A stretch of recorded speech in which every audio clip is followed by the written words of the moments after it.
Hey everybody, Larry Bailey here with Awesome Technologies Inc., bringing you another weekly newsletter to make sure that you know what's going on in the marketplace.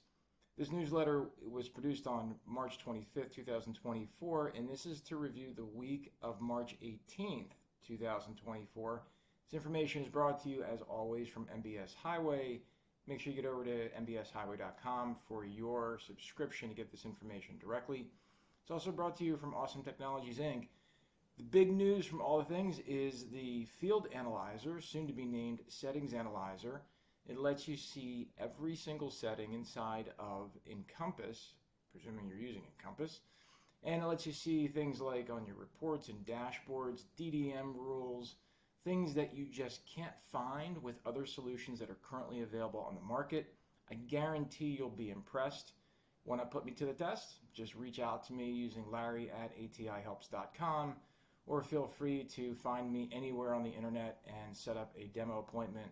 There's plenty of links around to find me. Lord knows that. So let's get into this weekly newsletter. Again, this is for the review of last week, March 18th. So the Fed held rates steady as anticipated, with their forecasts showing that 3 cuts are still expected this year. Plus, February saw positive momentum in home sales and construction. Here are the top stories. By the way, if you're listening to this on podcast replay, thank you very much. If you'd rather see the video replay so you can kind of follow along on screen, head over to mortgage.community. It's free to join. Everybody can join. Doesn't matter where you work. We do not exclude. We are an entire mortgage community. That means everyone. So head on over there and get signed up. Here's the top stories. First one is Fed still signals 3 rate cuts in 2024. Next story is existing home sales hit highest level in a year. Next story is home builders feeling positive. Next story is favorable February. That doesn't even make sense. Favorable February for housing starts. Okay, I see. So February is favorable for housing starts. How about that? And the next story is slight decline in initial jobless claims. So let's get into the first story. The Fed still signals 3 rate cuts in 2024. I feel like everybody's been anticipating this, and so after 11 rate hikes since March of 22, the Fed once again left their benchmark federal funds rate unchanged at a range of 5.25 to 5.5. The decision was unanimous and marks the 5th straight meeting they held rates steady. The Fed funds rate is the interest rate for overnight borrowing. For banks, it's not the same as mortgage rates, and the Fed's been aggressively hiking this Fed funds rate throughout this cycle to try to slow the economy and curb that runaway inflation we saw over the last few years. Bottom line, gang, despite some recent inflation readings that were hotter than expected, the Fed noted that 3 rate cuts are still expected this year. The Fed's dot plot, that's a quote, dot plot, of member forecast showed that 15 out of 19 members still expected cuts of between 50 and 100 basis points. For those that don't know, a basis point is 1/100%. So basically, it's a penny of a penny. But when you see 50 basis points, that's a 0.5%. 100 basis points is a full percent. That's how it rolls. So they expect to reduce that 50 to 100 over the course of the remainder of 2024, which is only 4 months. Listen to me. It's only 8 months left. So we'll see what happens.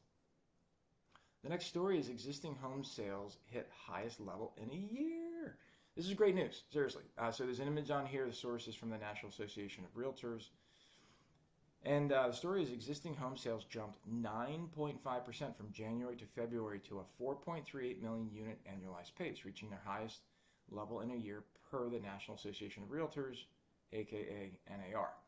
This report measures the closings on existing homes in February and likely reflects people shopping for homes in December and January when rates were improved from last week.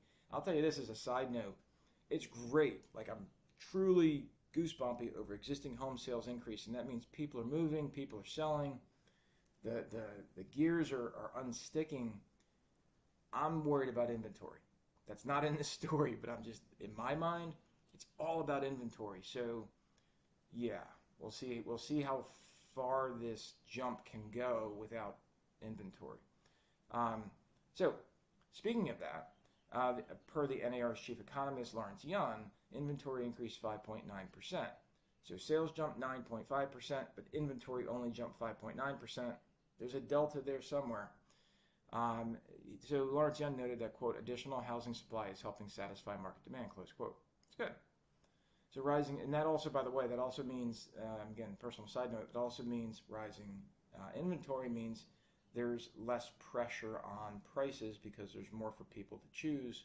So hopefully that tapers the acceleration in home prices, which, you know, again, a lot of people are like, oh, but I want my house to appreciate. And I'm like, yeah, but if you're not selling it, who cares?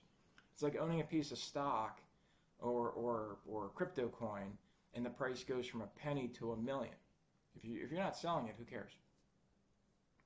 So to continue with the bottom line here, so rising inventory is certainly a step in the right direction to help improve persistent tight housing supply we've seen across the country. This is again my point, so I guess I should have read ahead. So however, the 1.07 million homes available for sale at the end of February is still below the healthy levels of 2.9% month supply. And that's if everybody bought every house out there, which just isn't true. So Young added, quote, more supply is clearly needed to help stabilize home prices and get more Americans moving to their next residence. Oh boy, it's almost like I know what I'm talking about. Yeah. So good news. Next story. Home buyers feeling positive. So this is actually a really big deal in terms of American home buyer psyche. Yeah, it's a real thing. So confidence among home builders. Oh, I said home buyers. I meant to read home builders. I'm so stuck in builders. So home builders feeling positive. Again, same conversation. You want home builders feeling positive because you want them to keep building because we need inventory to manage the demand so that prices don't keep rising. Again, we're all connected in this wonderful web. So confidence among home builders broke the key break-even threshold of 50 into positive territory for the first time since July of last year, per the National Association of Home Builders, aka NAHB. Their housing market index climbed 3 points to 51 in March, which is also the fourth consecutive monthly gain. Any score over 50 on this index, which runs from 0 to 100, signals more builders view conditions as good versus poor. All three index components posted gains this month with the current and future sales expectations both well into expansion territory, 56 for current and 62 for future. So that means not only are the builders feeling better than worse, but they also believe that the forecast of current sales is good and future sales is better than good. And they're judging this based upon buyer traffic, which also moved higher. So the bottom line here is the persistent lack of previously owned homes for sale, aka regular houses that aren't new construction, strong buyer demand, and rates below last fall's peak have pushed builder confidence higher.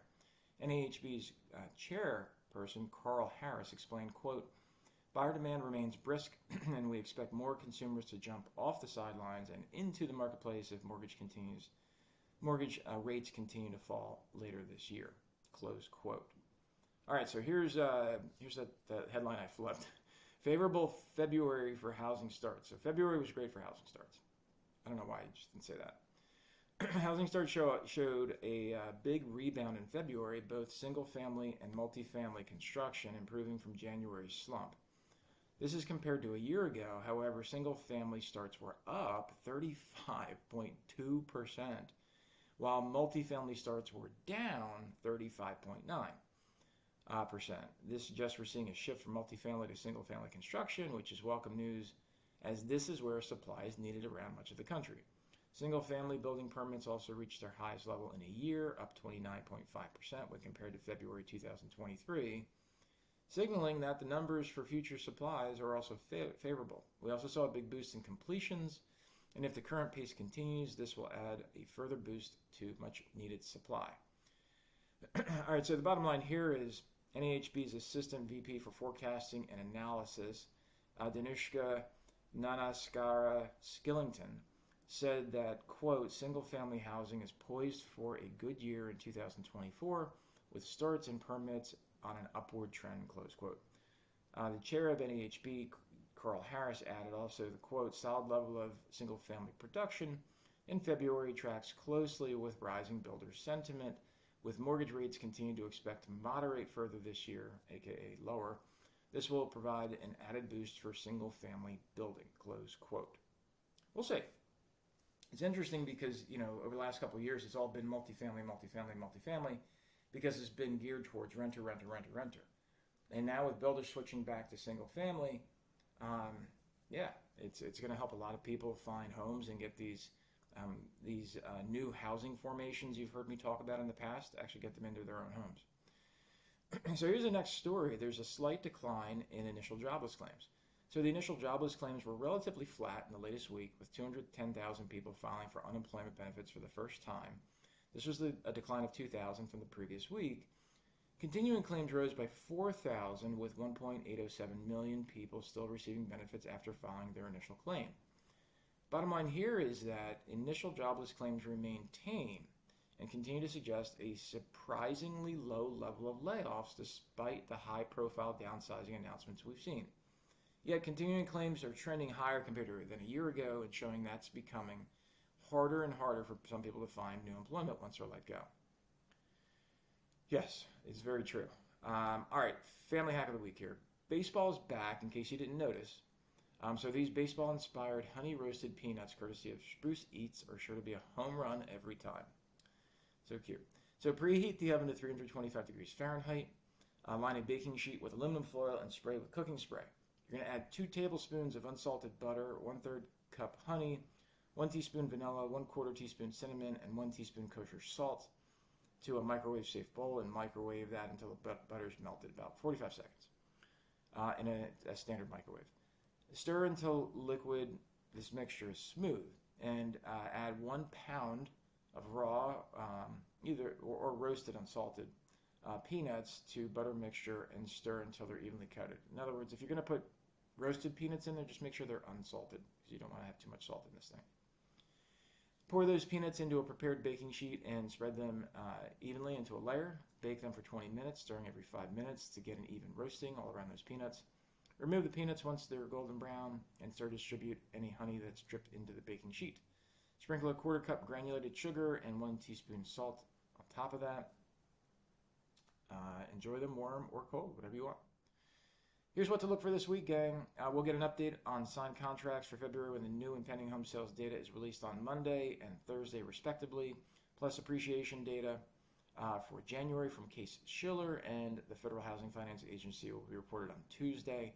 Look for the final reading for the fourth quarter's 2023 Gross Domestic Product, aka GDP, and the latest job claims on Thursday. Friday brings what will likely be the biggest news of the week, and it's not that it's just Good Friday.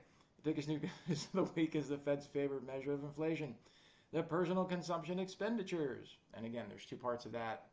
We'll talk about that next week. Again, my name's Larry Bailey, Awesome Technologies, Inc.